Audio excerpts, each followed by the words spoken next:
It is fairly accessible and simple to do. Whole area around Sossusvlei where we experienced some crazy corrugation on the roads. 10,000 Rand each. Traveling Namibia in a Suzuki Jimny. Can you do it? I'm Liv. And I'm Luke. And this is our Jimny Daisy. And over the next 2 weeks, we're going to be taking you through Namibia.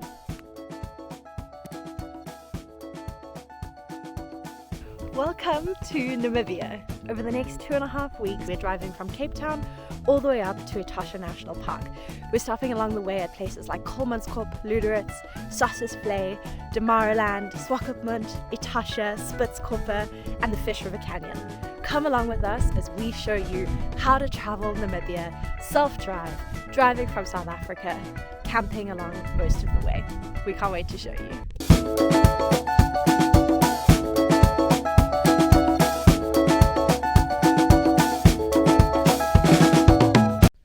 So we thought we'd take a moment to give you our final impressions and thoughts on a trip through Namibia.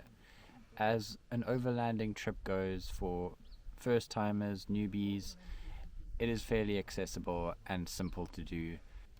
So as long as you've got a car that has a little bit of off-roading capability and just the will to do it and a little bit of simple gear, this trip is for you.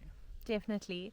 We also found navigating to be, we had a couple of ways that we navigated, but overall it was fairly easy to do. So we had downloaded a map of Namibia with maps.me, which we found super, super helpful, where you've basically got an offline map that gives you navigation and gives you directions. We also found that pretty much everywhere that we went had some form of Wi-Fi at receptions. The only place that we didn't have Wi-Fi was in Spitzkoppe.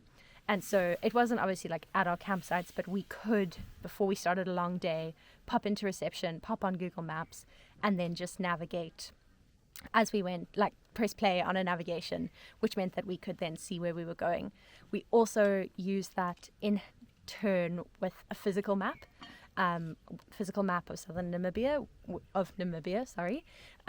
which I definitely recommend, because what it does is it tells you what roads are gravel, what roads are tar. There are also like little notes about, it's a sandy road, deflate your tires, that sort of thing. So kind of using all three of those together, we found to work pretty well. Yeah. And the roads? Yeah, as far as the roads go, they are in pretty decent condition.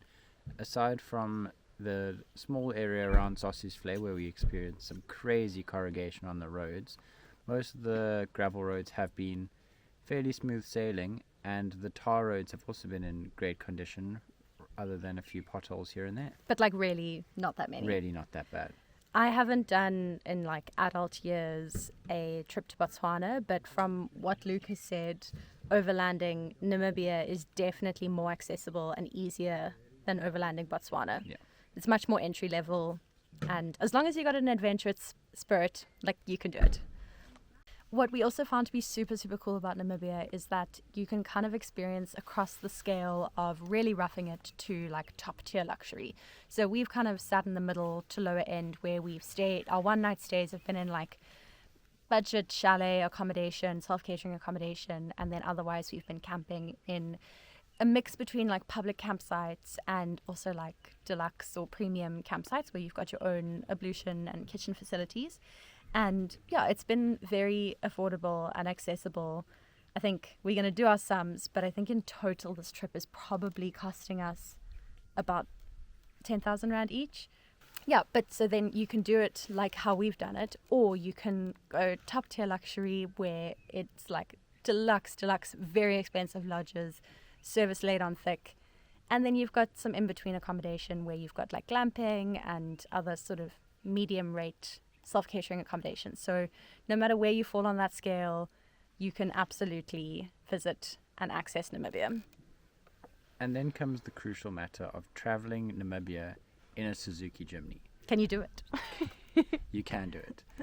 One of the most affordable, accessible cars for 4x4 experiences you can get on the market. It is a great experience. It's not the smoothest ride you can possibly get.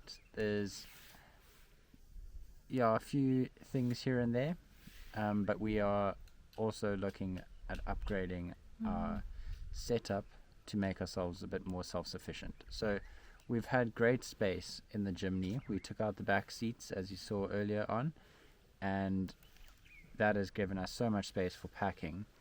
But we've still needed a few items to be carried by my parents' car. So that would be our tent and our refrigerator items. So a few things that we are now looking at is getting ourselves a rooftop tent to put on the Jimny to save space that way, and then potentially a small fridge freezer situation that can be plugged into the car and keep our food cool along the way so that we can be more self-sufficient in our future travels. With that, we'll probably have to get some kind of dual battery system so that it can run. And then the other thing that I would say would be quite nice, although quite an expensive nice, would be to upgrade the suspension, because we definitely were feeling those corrugated roads. So yeah, if you're looking at we haven't done anything to our Jimny, like literally nothing, and straight off the bat, like amazing, but those are the things that we would do to try and just improve the experience. So overall, we've had a fantastic trip over the past 2.5 weeks, but we just want to give you a couple of our highlights from the trip. Liv, what are yours? So I think my top places, and they were actually the ones I was most excited about to start with, were definitely Sossusvlei. So just the campsite there was incredible, like stunning mountain views. The experiences we had there with deadflay and hot air ballooning over the Namib desert were just insane. And then Spitzkoppe, that was something that really surpassed all expectations for me. Really stunning landscape, just like such a cool, unique place to go camping. And I think in terms of how expectations go, the entire of Namibia has completely blown all expectations out of the water. So, but for me, in terms of my highlights, I would say that Etosha had to be my number one. Having grown up in the bush, it was always going to be my number one, and it was probably one of the best game reserves I've ever had the privilege of visiting in my life. We had such great sightings as well, which I think, just Absolutely. Everything was amazing. But if you haven't already, go watch our Etosha vlog. It's insane. Very, very chuffed with the footage we got there. So that wraps us up in terms of where you can find all the information if you want to be planning a 2-week Namibia trip for yourselves. I have a blog. It's called thehappytraveller.co.za, and on there I'm going to link it in the description below as well, but I'm going to have a jam-packed blog filled with how to plan the ultimate trip to Namibia, with itinerary, places to stay, what order you need to do things, how long to stay, where, top tips and tricks. It's all going to be in there.